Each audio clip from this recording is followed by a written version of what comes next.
Good evening, this is Ricardo Rivas reporting to you from Pomperog High School. You are about to witness a true horror that overtakes and destroys this nation's forests. Nowhere is this monster more prevalent than in Connecticut. It is not only possible, but extremely likely that it resides in your very own backyard. Is it coyotes? Wasps? No, this is something far more sinister, and it's spreading Lyme disease to innocent victims every day.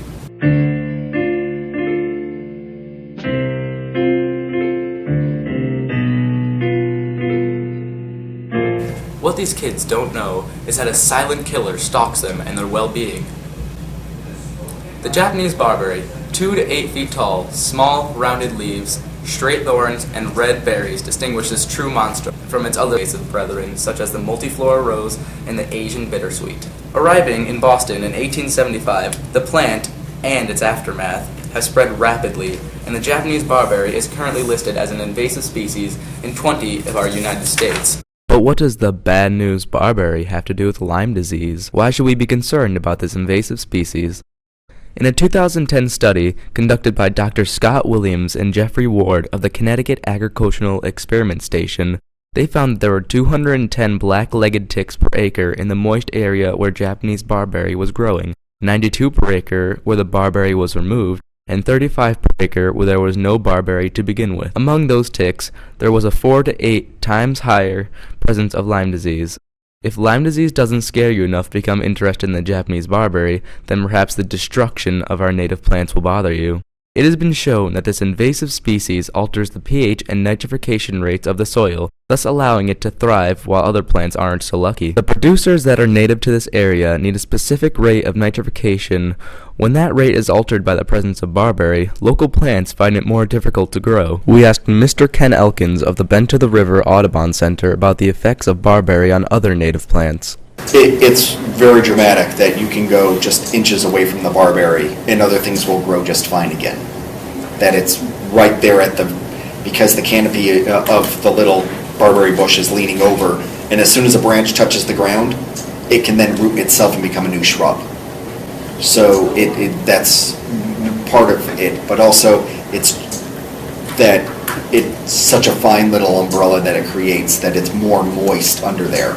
As much the heat, but the moisture content is what makes the more attractive for worms and for ticks. This contributes to the barberry's abundance and growth.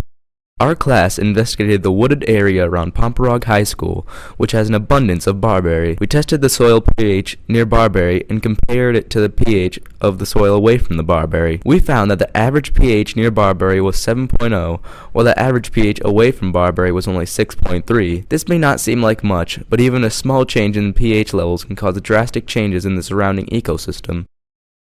So now that you know about the dangers of this invasive plant, you may be wondering what you can do to solve this problem. In forested areas overcome by Japanese barberry, managers are using controlled fires, propane torches, and bulldozers to remove large infestations. We interviewed Mr. Thomas Worthley, the assistant extension professor at the University of Connecticut. If you have an area that's totally covered with Japanese barberry, and you were to do something like some people advocate, go along and rip it up by the roots, well then you'd leave a lot of exposed soil there. That would just be an open invitation for something else to come and colonize the site.